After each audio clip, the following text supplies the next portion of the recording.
Today, I was going to talk about flooding and risk management from a social enterprise perspective. So that's part of going into the risks, including a continuity plan, and where I think it'll be more useful for the latter part of this, especially for you, Rachel, is having a community refuge and a flood plan in the area, and having that as a social enterprise being a focus point or a pinnacle in the community for that aspect. Um, as we know, I won't spend too much time into this. We're all aware flooding is increasing. At the moment, we're getting drier summers and wetter winters. It kind of there's a movement, I always think, from funding pots at the moment where we're seeing more funding pots realize this. So there is currently a bit more funding for flooded communities for climate prevention out there. And it is because we are getting the increased rainfall intensity, we are getting the longer droughts, and it's all about building up resilience in our area. I even talk about flooding from in 10, 15 years, I've noticed the difference. I live on the mountains in North Wales, and on the home I grew up in, I live on a really steep road, and once a year, or not once every 5 years, it would rain really hard, and then the water would come through the house. So because of that, we built a floodgate, and then we had to use it every year, and now it's almost happening that we have to use it multiple times a year, whenever and that. And it's because the rainfall intensity is just increasing. So these once in a 50-year flood, once in a 10-year floods are happening much more frequently, and it's preparing ourselves so we can try and mitigate that better. And it is affecting more and more organizations. I'm working with more and more people throughout Wales now that this is becoming more of a focus point of topic. I dare say we'll have this conversation in February. There'll be a lot more people again, after we have after the wet season. And it's how we can best as a social enterprise mitigate against this. So yeah, a social enterprise to me is a pinnacle point in the community. It's where people gather. It's almost a safe space for people. And the closure of community facilities can have a massive wider knock-up impact on the wider community in terms of running your events, in terms of staffing from an operations point of view.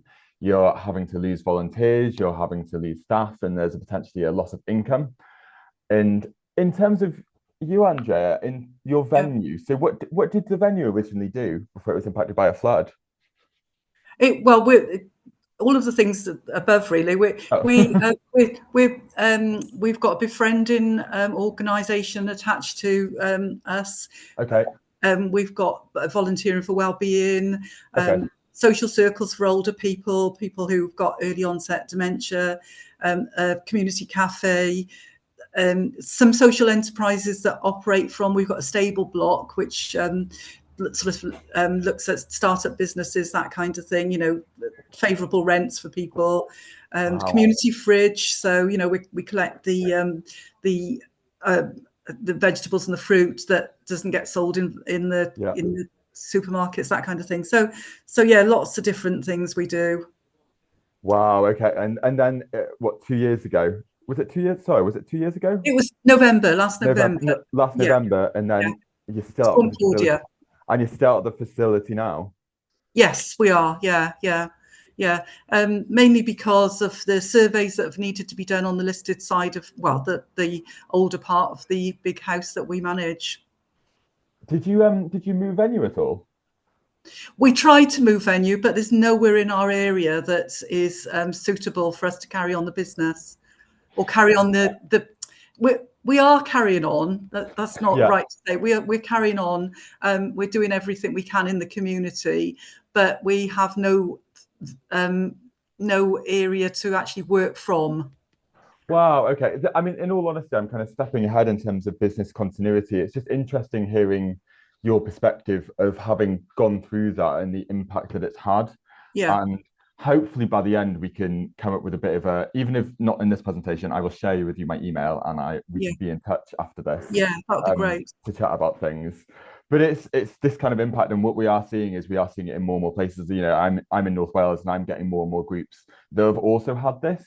But it's also happened that their village has been cut off, so the building hasn't flooded itself, but anywhere from the outside the only road going out of the village has been, and then people are stranded. So it's basically trying to mitigate against all that in the first instance. Yeah.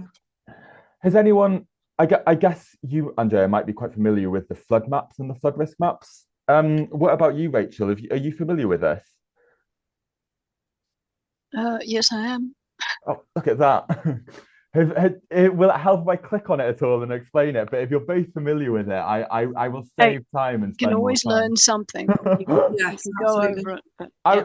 just to go over it, it really depends on the different types of flooding. So there's almost four sources. So river flooding, which is what we've spoken about earlier, where it overturns its banks.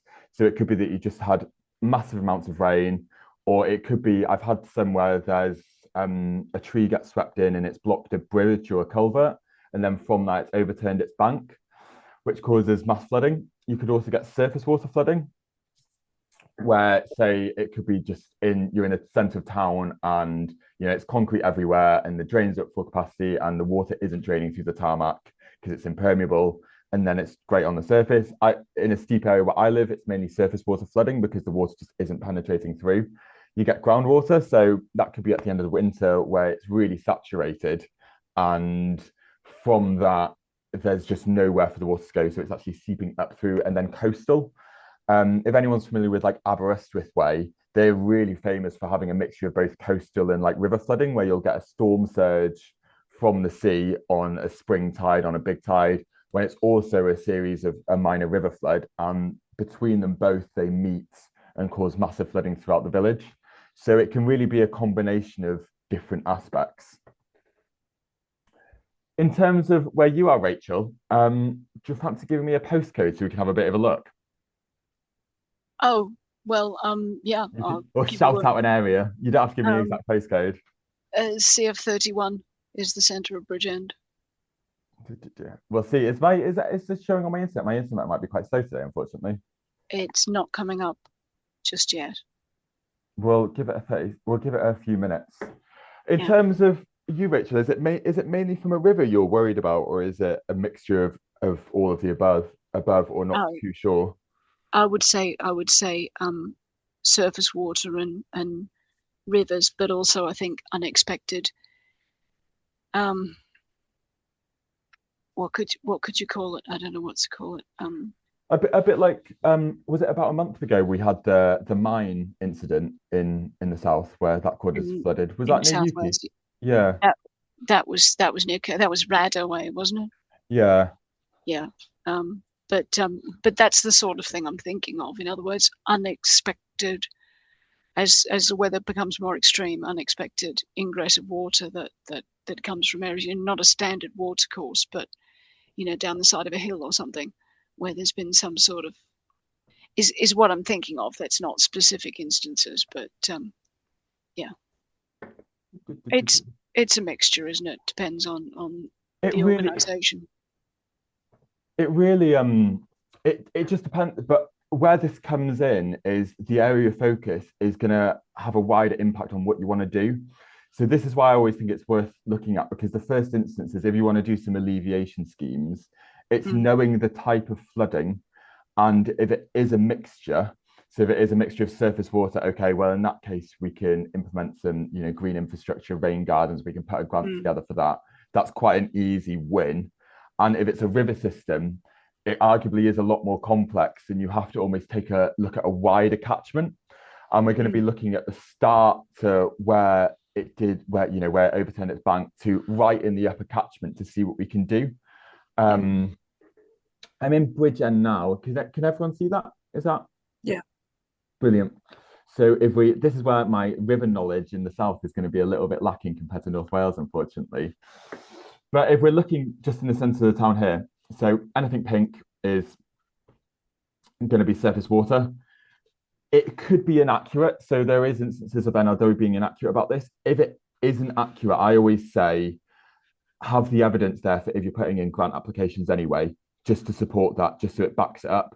If you are coming up with a flood plan or putting a grant together, it's always worth having this evidence there and that you've looked at it systematically through the whole system. So if we take it here, so on the opposite of Darren View, I'm guessing this is a footpath, and it looks to me like most of the time it's a or potentially a road. So here we're going to have a risk of overturning the river here, and then also with this area it accumulating here, and I'm guessing it's going to be sloping northeastwards. So if all this impermeable surface is going to be accumulating here and by the river, this to me would be one of the bigger flood risk zones. And then from that, we can look at it and go, okay, so if we're going to be looking at the infrastructure, anything in this catchment, so all these buildings, is there something we can do to reduce the water waste there? So it could be smart water hubs, not water hubs, water butts even. It could be that you're advocating and having a project around leaflets to try and reduce the amount of impermeable surfaces, so promoting green spaces. The good thing about with buildings is you can generally get a rough calculation of how much water you can take out of the system. And it's always nice to see, because with the stuff like this, it's really important that they have a bit of the stats behind them to go, okay, if we spend £10,000 on this many water butts, we're going to take, I don't know, 20,000 litres of water out of this system. And for surface water flooding, really good. It really helps. With the river side of things, it's a little bit more complex. So we're looking at the top of the catchment. So got lots of different aspects here in the Brynfeiliad and the Nant Cwmver area. So on the smaller tributaries, you could be looking at trying to slow the flow. Is anyone here familiar with slowing the flow techniques and things? No. A bit of nodding. So I'll talk about it more in depth, but anywhere in the upper catchment, it used to be the principle that you'd canalize water to try and get it out as fast as you can. And now it's kind of gone in the other direction, where in the higher catchment, you're trying to slow everything down just so it has time to infiltrate to reduce that peak water you're getting, what causes a flood. So in this bit, in the upper catchment, I'd be looking at doing tree planting and natural flood alleviation schemes and things called leaky dams. I'll talk to them a little bit in depth about it. And it's a case of working with landowners on a bigger scheme. There's a really good success story in near Machynlleth, where they planted, I think it's just shy of 50,000 trees now. And it by no means is going to solve the flooding issues, but it's the step in the right direction to get there. And it is a step in the right direction to mitigate. So it's really looking at the map and seeing, okay, where is there a mixture of both, and how can we use this to develop a plan? I'll just go back to my slides. Are we back on the slides? Can we see that? Yeah. Brilliant. So it's analysing and knowing the exact flooding, or what type of flooding is going to have the impact. And it generally is a mixture, but being able to then separate them and almost package parcels together is really important. I touched on this a little bit earlier. So this is like back to almost GCSE A-level geography, where it's a storm hydrograph. So essentially it's when does it rain and when do we get the most peak discharge in the rivers, or it could be on the surface water. And the gap between when it rains and when you get the peak flood, say, is called the lag time. And ideally we want to try and lengthen that to give it time so this peak discharge lowers down and it gradually kind of slopes up and down, so it's a bit more like a molehill rather than like a mountain. And part of that is going to be through natural sources, so tree planting, but also the surfaces. And this is quite a big part of it. So it's essentially going back to geography. I'm not going to touch too much on it, but essentially we just want to reduce the peak discharge and increase the lag time, ideally, in a situation like that, to try and reduce the overall impact of flooding. I was going to spend a fair bit of time on business continuity, but I guess in the first instance, Andrea, I'm going to ask: Did you have a continuity plan in place, or do you have a continuity plan in place? Working on one now. Well, if you're working on one now, you're in the right place, because I've got a lot of great templates. I'm happy to talk you through it. So we're just working on, on all of the disaster type planning, because we were all fairly new to post, and it's fair to say that the charity was a little bit lacking and lagging behind in their planning. Yeah. So not that I'm blaming anybody else, it's just No, no. it is a charity, and it's, you know, everybody does what they can do, basically. It's And for stuff like this, it's really hard because yeah, charities are often volunteer led. You yeah, know, it's sometimes if it's volunteer led, or you might have a few trustees, yeah, it's very different to do this kind of thing, and it's hard to almost it. It's also the case of that one person in the organization might know all everything, but no one else does, yeah, and it does have a big impact. And yeah, I mean, I'm coming on from I used to work in operations for years, so I'm coming with an operations hat on, going, oh, we need to have this paperwork, we need to just have this, and it's just because it mitigates things moving forward if there is something that happens. And there's a lot of groups who I work with who just don't have that structure. And no, part of this, I always say, is to then let's get a business continuity together. And it won't be perfect the first time, but it gives, if anything happens to, say, the lead trustee or a staff member, that there is something in place that people know, and you're not starting from scratch. And generally, it will save time down the line, hopefully, especially with the lessons learned. Can yeah. I just ask a quick question here? Would Yeah. you find that a flood risk plan, like what would you do if you knew your building would flood in 48 hours, would apply equally to fire risk, or, you know, Yeah, shutdown of building absolutely. due to major structural damage or whatever, that it is quite applicable across different scenarios? Yeah, absolutely. So the business continuity plan I'll go over in a second is a mixture from, it could be anything from an IT system being hacked. It could be from anything from a fire within the workplace. So it's essentially, it doesn't have to be used under the flooding banner by any means.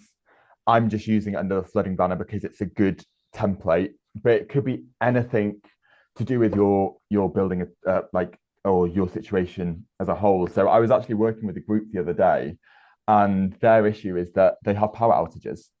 And you know, it's not a natural disaster by any means, or I guess arguably you could, but they're constantly having them. So their mitigation or business continuity plan is to what to do in a power outage and the different remedies of that. And if it's going to be if it's going to be for an hour, or they've had it for over a week in the past, and at what stage do we step in and move on to try and tackle it and buttress it. So yeah, it is a case of being sorry. I saw Henny laugh. I had the word, it stuck in my head in Welsh, and I was trying to think of the English word for it. It's one of them days. So To yeah, solve it. to solve it. Thank you, Henny. I appreciate it. You're okay. So it's just a generic aspect. And any groups you're working with, Rachel, and things, or you come across, I'd say it's always worth seeing if they have that and discussing it with them.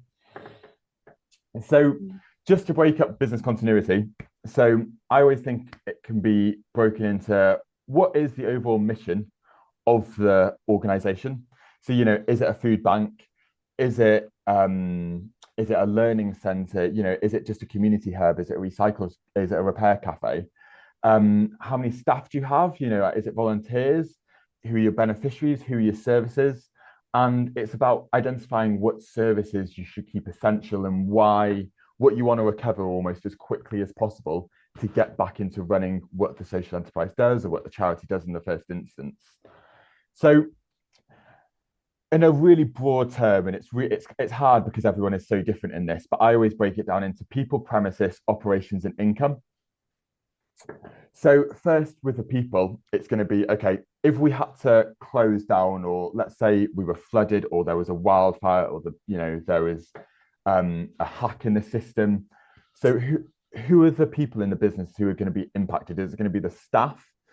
Is it going to be the volunteers? Is it going to be the beneficiaries? And how do we go around that? How do we mitigate that? The premises, it could be that the premises is unavailable. It could be that you've lost equipment. So it could be that laptops, or say, even food storage. And it could be the utilities. It could be what do we do regarding the electricity bills, the plumbers, the operation side of things. So that's going to be the finances. A lot of groups I work with don't have anything on the cloud yet. You know, it's still all in paper format. And is that protected? So if the building is, does unfortunately is lost for whatever reason, is that backed up somewhere? And if you've got all your pay slips and things and it's all being done, yeah, it's not as often now, I will admit, but it still does happen. And it's how do we keep the operations running? And then the other side of it is income. So, as a social enterprise, how is the income diversified? Is it a case of we're very reliant on that building, on the premises being open to be able to then, continue the business? And I'm guessing, Andrea, is almost a situation that a lot of your income came from the building itself. You're running from the building.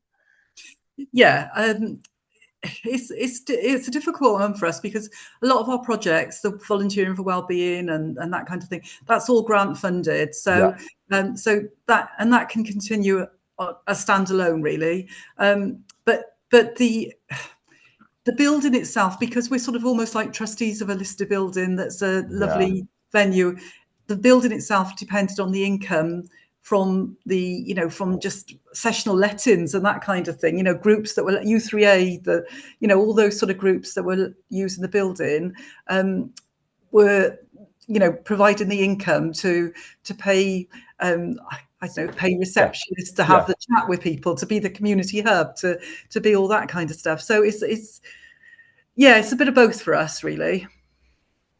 So correct me if I'm wrong. So it was other projects running from the building then, and then Yes. they would Yeah. Okay, that's an interest. Oh yeah, that is an interesting one. That is a mixture. So our business continuity, if you're looking at it from an insurance side of things, we can continue with all of our projects because they don't depend on a building. But our income to keep the building going and sort of core staff salary depends on the building being open. Yeah. Wow, it's such insurance, isn't it? It's Yeah. being able to, I always say as well is speak to other people who have had similar issues with different insurance agencies as well, just for the future, and see what else other people have covered. Because a lot of the time I've been chatting with people and they'll go, oh, we had this and they couldn't do this, this and this. But then another group I've been chatting to have had more success with this side of things. You should also, slightly off a bit of a tangent, is the National Flood Forum as well have a lot. I'm guessing you've been involved, and maybe not. And I think they've got a free advice line. It might be worth. I'm more than happy to help with grants and point you in the right direction there. But there might be a different way if you're having issues with insurance. Potentially, they might be able to help there. But it really depends. There's a lot of stuff out there, and it's just trying to bring it all together. So yeah, in terms of business continuity, I always say see what service is critical and what we can do about it. So if it is a food bank, can we use a different location for the time being until we get set up? Or if there is a community transport, if your organization mainly does transport, how can we keep this running using the other networks in our area? It could also be the case that there isn't any networks in the area. I was working with a group near Chester or Wrexham Way in the middle of nowhere, and they have got nothing near them. There is no other services near them, and they're on their own. And then from that, you're going, okay, well, what's the best way then we can continue this going from that? So with the business continuity, it doesn't need to be complicated. And we'll go through the template just in a couple of slides. But I just want to stress that it doesn't have to be this 100-page document. It needs to be that anyone can pick it up and look at it and go, this is it. And it can be as complicated as you want it. You can put as many different aspects in it as you want, but it needs to be quite simple so you can read it and go, okay, this is what we're going to do. So don't think that it has to tick all the boxes and be this perfect document. As long as it says, if this happens, this is what we're going to do, that essentially is it. And it needs to be able to that anyone can see it and read it and go from there. You can come back to add to it at a different part. It's a workable document, but don't feel like it needs to be 100-page or 50-page, because there's these documents out there and I just never think they get read. And, when you need them, most of it's just pointless, useless stuff anyway in the first instance. So just have the stuff you need. Also, the thing that I always think is worth bearing it back in mind is the timescales. So it could be, what do we do in the first hour? So ensuring everyone's safe. It could be the aspect of, do we need to have an evacuation? What are we doing with the staff? Is there flood warnings? What do we put into action? And then the first day is going to be maybe the insurance agencies, assess the damage, going through what can we save.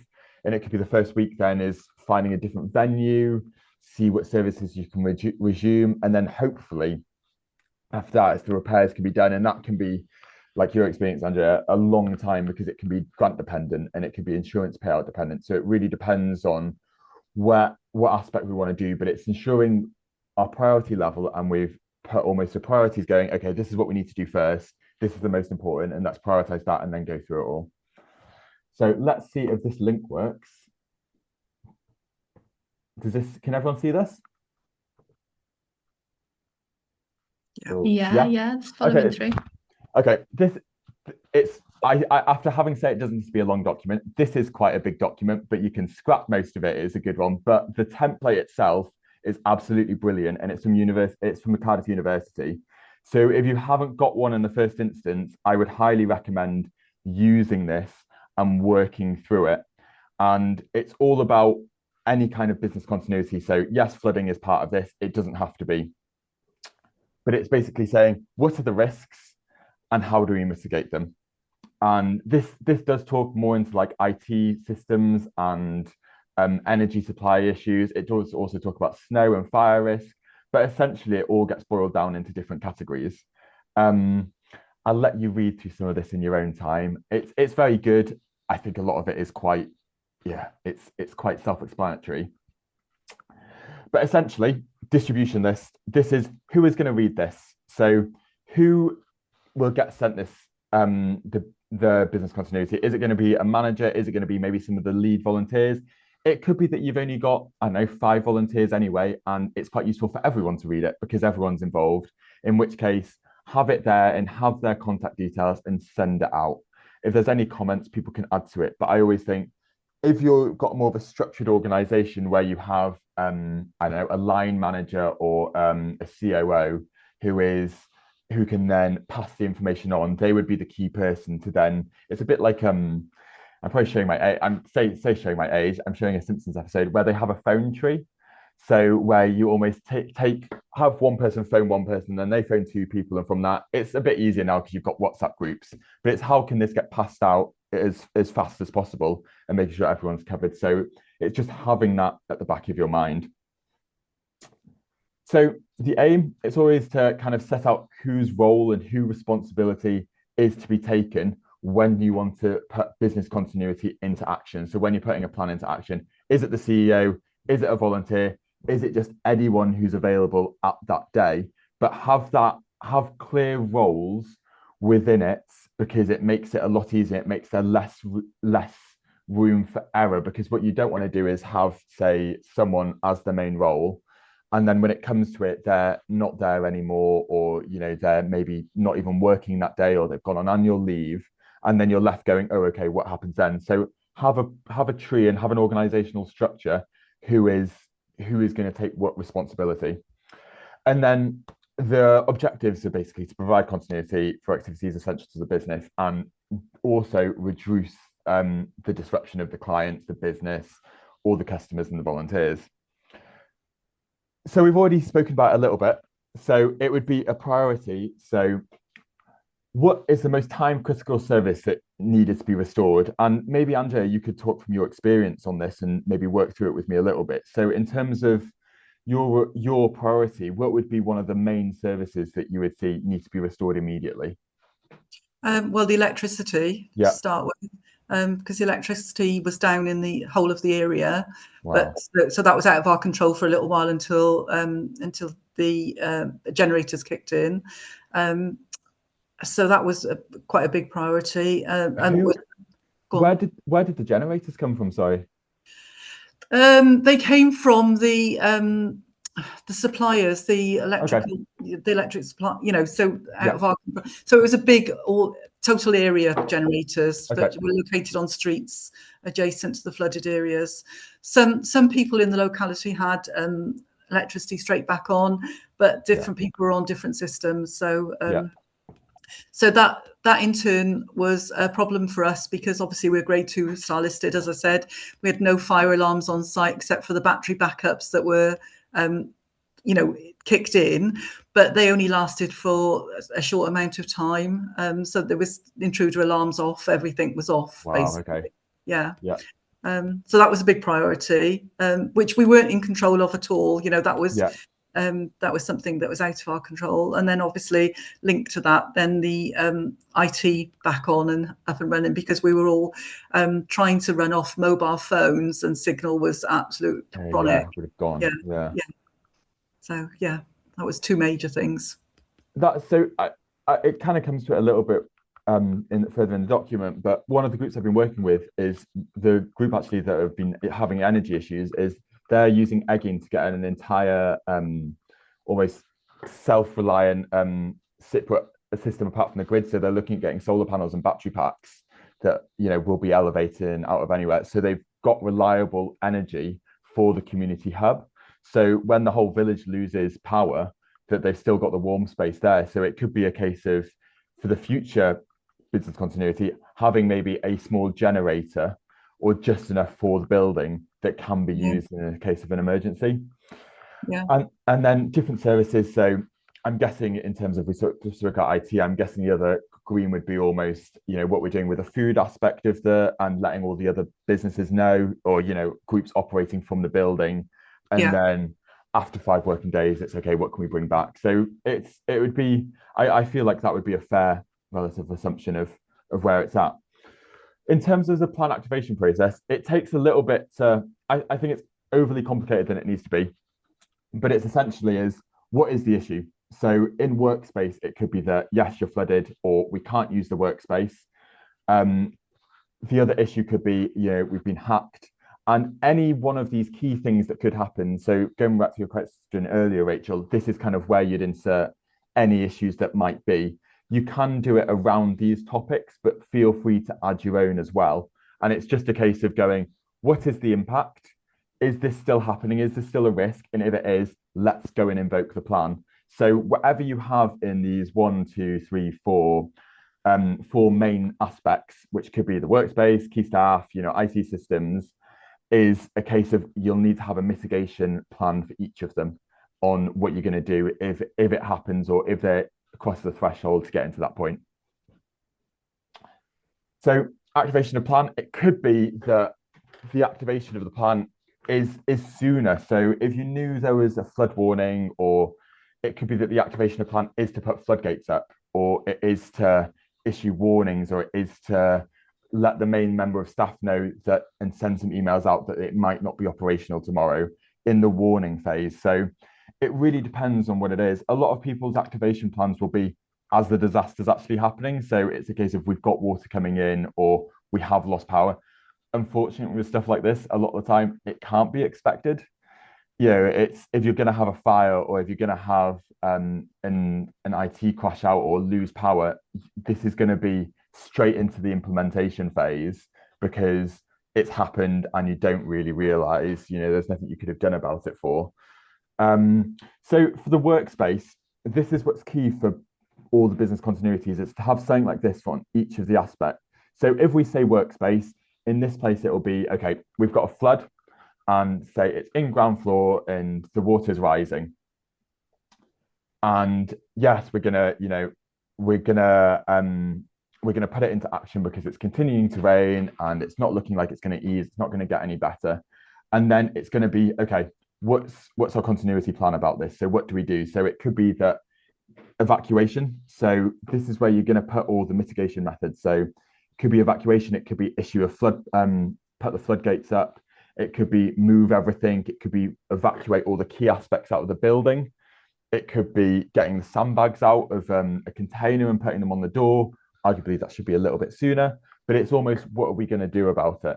So it could be that if you've lost power, so to use another example, okay, so we've had a massive power outage and this has happened. Does it look like we're going to get back on? We don't know. Let's say no for the foreseeable hour, because it's in the middle of a storm and there's a lot of power outage everywhere in the area. So what we're going to do is it going to be a case of, okay, we're going to run our emergency generators with a battery pack, or we've got solar in a separate system that's going to help support really low, the really basics like light potentially, really low cost to keep things and to have a hub for the community. And it's assessing each one of them and what to do about it. And I'm more than happy to spend a bit of time if anyone's got an example that they want to work through in terms of mitigation methods. I'm more than happy to spend some time on it. Also, if you want to go away and think about it, and you'll have my email at the end of this, I'm more than happy to help support and chat things over with anyone if it's any help. But it's really a case of going, okay, what's the plan in this bit, and do we activate the plan essentially? And that's essentially a business continuity. The one other aspect is, if you've got a designated, so if you're having to evacuate the building, where do you go? Do you have a space that's already there? It's a bit like a fire plan risk, really. When you get a building fire, you have the zones where you all collect. It's almost like that in terms of the wider business, but for wider topics. And then I'll skip with some of this. This is the same, but with staff and IT. But the other aspect, which is important, is knowing all the contacts. So generally you'll have an appendix attached to a continuity plan where you've got all the staff name, you've got the plumber's name, you've got the insurer's name. And I would say in this, say who's going to contact them with the timescales. So, if you're going, okay, well, we're going to evacuate this, the following day, we're going to assess the damage, and then we will contact, either the insurance agency or the local authority. I dare say local authority will be a bit before that. And it's just having everything in this one area, this one document. And I'm a big fan of having tick boxes as well. So if I would, use this, but also tick things off you go. So you're not doubling up and you're not repeating other work people are doing, because you don't want to, if a staff member has already done it, you don't want to assign the same thing. So it's a case of having that clear strategy. That's essentially it for a business continuity. I know I've flown through that. And it might be, Andrea, if you want to spend some more time going through it, please do contact me. Yeah. But I really recommend having just a look through it on yourself and going, okay, well, what situation might impact us, and then how can we mitigate that? And then sorry, this might be a good point. I'm sorry I have to drop out. I've only got an hour on my lunch break with somebody in my office. I'm in the office now, and somebody's just waved at me that they want to have a meeting. So thank you very much. I'll pick this up on the recording. Yeah, definitely, Rachel, for the last part, because it's going to be about flooding, different flooding mitigation methods, and I'll try and cover where you are as a bit of a wider topic. Yeah, that's brilliant. Thanks a lot for your time. No worries. Much appreciated. Have a nice one. Bye now. Bye. That's exciting, Andrea. Okay, so the next part I was going to move over is to organisations as essential hub for emergencies. So it could be now that you're in a position where you want to try and get different funding and you want to mitigate flooding. And how can we use almost our building and our experience to develop projects around that? So this is where it really comes in, where can we almost be be a part of a community flood group as well?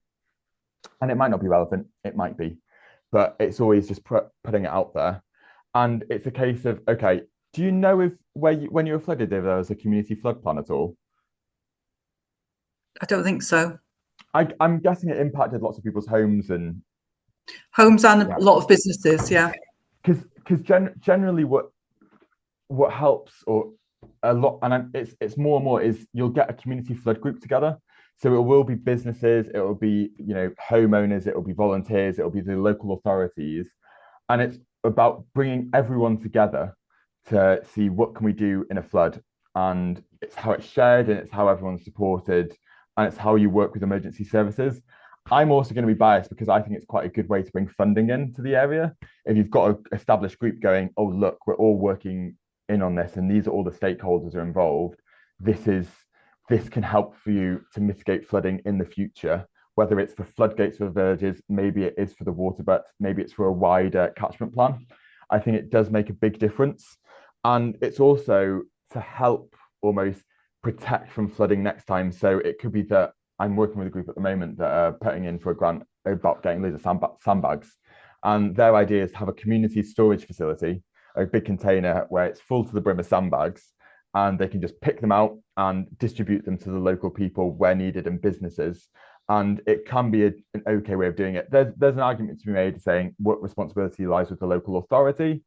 Having worked with local authorities, actually it's recorded, so I'm not going to say this, but it's I always think having preparations yourself doesn't go amiss, because it's good to be reliant in terms of communities. So essentially, this is something I put together relatively quickly. So this is just a general overview of what a flood plan looks like. I'm going to go through one with you in a moment, so you'll get a better idea. But it's okay. We know we're a risk. Is there a flood group? No. In which case, can we get a group together that consists of local residents, community members? Like you have local meetings. Is there a facility that we can base ourselves off? And then it's a case of, as a local flood group, can you make the connections with the local authority, with NRW, with any landowners, anyone working in that area, and then developing a flood plan. So a flood plan essentially is who's the vulnerable people in the community and how do we protect them? Essentially, if I'm boiling it down to the bare bones. And it's having the emergency supplies and the evacuation points and a group of volunteers who can then implement that.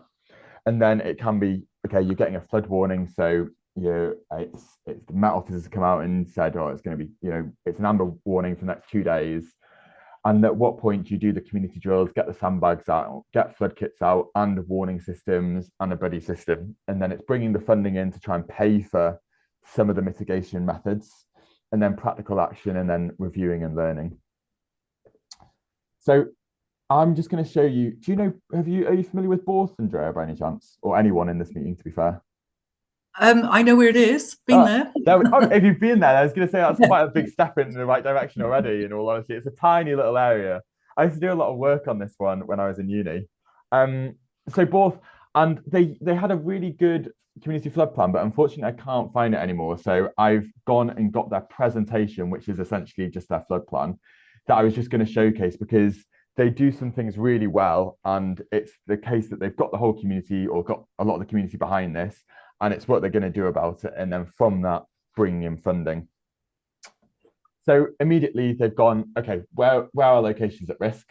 So in your area, Andrea, it would be the buildings, it would be the businesses and the community homes and buildings. And we're going, okay, these are at risk. We've used the NRW flood map. If it's not accurate, we've drawn on our own map and just highlighted where we know is at risk and where has been at risk in the past. Borth itself is from sea flooding, so it's a slightly different aspect of flooding because it's going to be almost everywhere on a certain height rather than like around the river area. So they've pinpointed specific areas that might be blockages. So the roads here might close, or they might cut off access from this moment in the instance of a flood.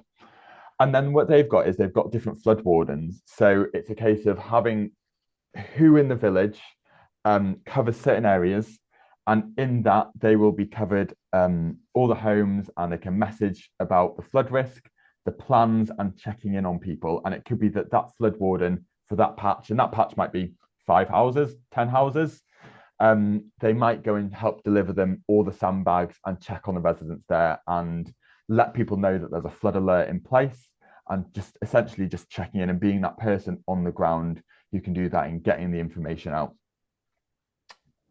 They've they did Twitter alerts, and I think they did actually do proper flood warnings through a message scheme. I think it depends on the size of your community. You can do this over WhatsApp. There's a lot of WhatsApp or a Facebook group. Like, it's quite easy nowadays to be able to get different information out there. But there are alerts, and I think NRW also do out flood alerts now as well. So it could be that you want to register with that to be able to see if you can get a flood alert. But it really depends on your location. Is the best one for that one. And then equipment, so they've got storm boards, it's stored all in the community council, they've got the Coast Guard and volunteers to place and remove, they've got the storm gates, they've got sandbags, they've got the flood prevention method, so it could be kite mark floodgates. So it's a mixture. They've got all this material, and as a flood group, it's distributing it all and sharing the workload to try and mitigate the flood for the next time. And they've also got rest centres. So this is areas in the community where if people live out of their homes that they can seek refuge in. I always like to think it's good if they've got a slightly different power supply as well, but that's just me being a bit biased, being a bit, it takes a lot in terms of the batteries, but it's good if you've just got something there that is off the grid if it is a prolonged power outage. And it's not necessarily about saying, oh, come and live here. It's just basically a place where people can seek refuge if they've got nowhere to go, and having that in the community. So that's essentially the Bour's flood plan. Their flood warnings, I think this is what triggers them. It can be from the Met Office. It can be that they've got indicators from their area that they know specifically. So there was a group I was working with in Machynlleth, and their indicators would be if the river gauge, they installed their own river gauges, if it was over a certain level, because they knew at that level that's where they need to be concerned. So they kind of ignored or take some of this into it, but it was down to the specific group itself at the end of the day that decided to go, okay, this is our immediate flood risk. And it could be that someone in the area goes, oh, well, we know because when this field gets flooded, it never floods normally, and that's the first instance. And then as soon as it triggers, that's when you activate the community flood plan, get the flood warnings. It's almost a bit like business continuity where you assign different staff members or different volunteers to different roles to try and mitigate the risks. And then it's almost like business continuity again. It's keeping organizations in contact and keeping the information out there. And essentially, that is a flood plan from both. I've got one, here we go. I've got one template that you can get. Oh, I'm skipping ahead. I've got a template here as well, which basically just puts all this in a super great 2-page document. And it really depends. It really does depend, because a flood group isn't for everyone. But if there is demand there, I always think it is worthwhile. Like just in terms of bringing in funding and mitigating the risk further down the line. So here you basically have flood wardens. Who are they? How do you contact them? Which area is it? Houses 1 to 10, or is it this street or that street? And here's just the people where you can check on them essentially. And this is just the trigger points. So a bit like the business continuity, at what point do we trigger them and implement action? And I will go back on the slide. So this is where it's probably going to be a little bit more useful for Andrea and Rachel if she is listening to this in the future. I'll email it to her afterwards. So this is all different aspects we can do to reduce the risks to next time. So these are all kind of smaller scale, and it's about keeping the water out. It's about the volume of water. So rain gardens, we're going to increase infiltration. So there's quite a trend at the moment. Any kind of green space in people's gardens, it's almost tarmacking it over to make it just easier maintenance. It doesn't help with flooding, like it really doesn't, because you're getting more impermeable surface, so you're more likely to get surface water flooding. Water butts. So water butts are great because you can give a calculation of how much water you're gonna capture them. So you can basically take it all from the drains, and instead of it going all through the system, if the system's overrun, it also links with sewage discharge and things because you're putting less pressure on the system. So hopefully that reduces the impact of that as well.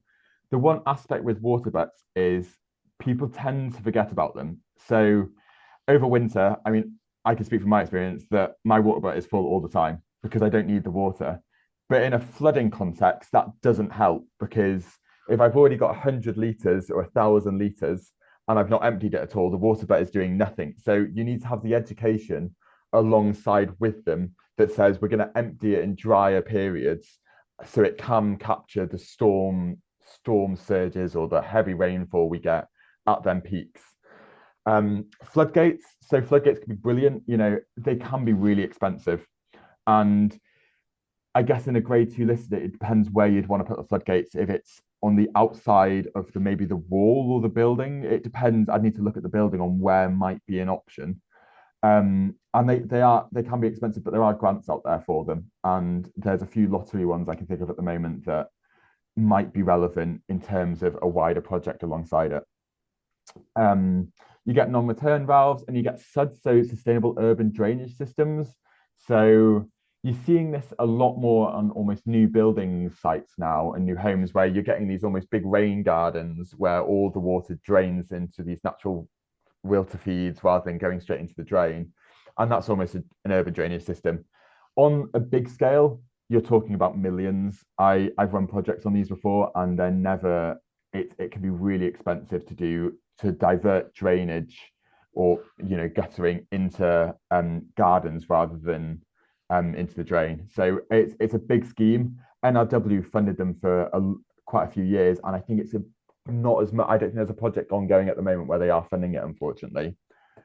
In terms of other mitigation aspects, so this is more natural flood alleviation. So this is everything from leaky dams. So leaky dams are basically like beaver hulks. So it's trees, wooden debris in the upper catchment that's designed to have loads of little pools. So they're about 1,000 litres each, and they're designed to hold back a bit of water. So if it rains really heavily, we're reducing that lag time or lengthening that lag time because that's all going to store water a bit at a time. And it could be everything from tree planting. I put in here biodiversity ponds. I've essentially called them biodiversity ponds because it avoids planning permission. They are almost retention ponds, but it's different ponds in the upper catchment to hold water. There's some that don't have to be in the upper catchment. There's some that can be by rivers that I've done before. So it is worth considering that, but it depends on the scale. So the issue we're getting with flooding is it's a lot of water and it's about reducing the risks. You may never be able to completely alleviate them all, but it's about how can we do all these smaller steps to hopefully bring it down and bring that water level down over time and slow it down. And tree planting in the upper catchment, I always think between what we're doing on the surface, reducing the impact in the impermeable surface and capturing the water, and everything on the upper catchment is always the best way of going about it. This is a group I was just working with. So these are the Taliban studies. I always think it's quite a nice feel-good story. I think it was how many trees did it say? I've drawn a blank. I think it was about 10,000, I think, from memory. But they've had lots of flooding issue, but they've had a massive project with the local landowners and things just to plant thousands of trees. And their whole goal is to try and reduce the water load going into the village of Talabont. And you get success stories out of this. And unfortunately, it is because it's caused by flooding that they've had to go about this, but it has brought funding in for them to mitigate moving forward. This is a link to just some of the grants that's available for funding. There's a fair amount out there. A lot of it depends on justification. So it could be that it's climate resilience. There's a lot of funding out there for climate resilience. It could be the buildings, it's the lottery, and it's the wider, if you're connecting a wider community and benefiting the wider community as a flood group, you're going, oh, okay, that fits quite nicely. So there's lots of different funding pots out there, and it's just really hammering the community benefit with it all. And essentially, and like I say, egging earlier for us is we've got a £35,000 grant at the moment for first steps in climate action. So, and that comes with mentoring as well. So, and lets you apply for a lottery application at the end of it. So there could be something there as well if you're interested. And yeah, just the summaries, basically, it's a case of just going over some of the risks, some of the mitigation, the business continuity, and the flood plans and mitigation methods. But Andrea, if you've got any questions now, or anyone else for that matter, I realize I keep just picking on you, Andrea, when I've got a whole group here. But if you've got any questions, now is the time, even if it's to go over specific things regarding where you are. We've got a fair bit of time left. I think we've got about 15 minutes. So yeah. From my point of view, I think I need to go away and look at some of these things that you've suggested now. Yeah, basically. Yeah, no. I'd always recommend going away and just looking at it. In terms of you for the building, I think there's different approaches to it. So it's a case of let's look at a package for the building itself. So what kind of grant funding is there available to maybe mitigate the issues in the future and recovery aspect that isn't going to be paid out by insurance? And then is there any other further prevention methods that we could do as a group that we're trying to reduce flooding as a whole for the community?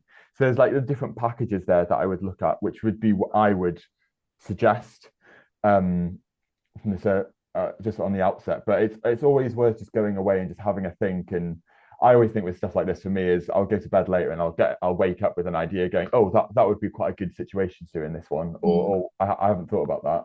So it's always worth just sleeping on it and then having an idea around that. Yeah, and from our point of view, obviously, we won't get flood insurance for the next 5+ years at least. Yeah. So while we've been covered okay for the core salaries this time, we need to put a plan in place that will cover us if we flood again. It's not a regular occurrence. Yeah. Flood alleviation scheme put through Monmouth in 1989, which has been really successful till to date, basically. But it's it's the future now. Yeah, and it could be looking at wider options like alternative venues and things.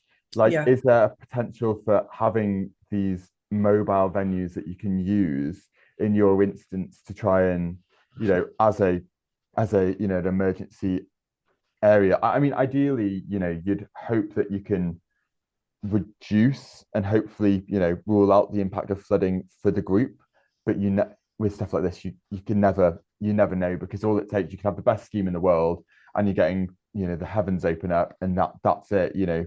But it's a case of going, okay, well, if we operate, what are the other options available to us as an organization that we can operate from, and maybe build an additional network around? And it might also be looking at diversifying funds in a different way. The Red Cross are also quite good in the immediate action of flooding, but the National Flood Forum are quite good on advice and stuff as well that I'd recommend. Okay.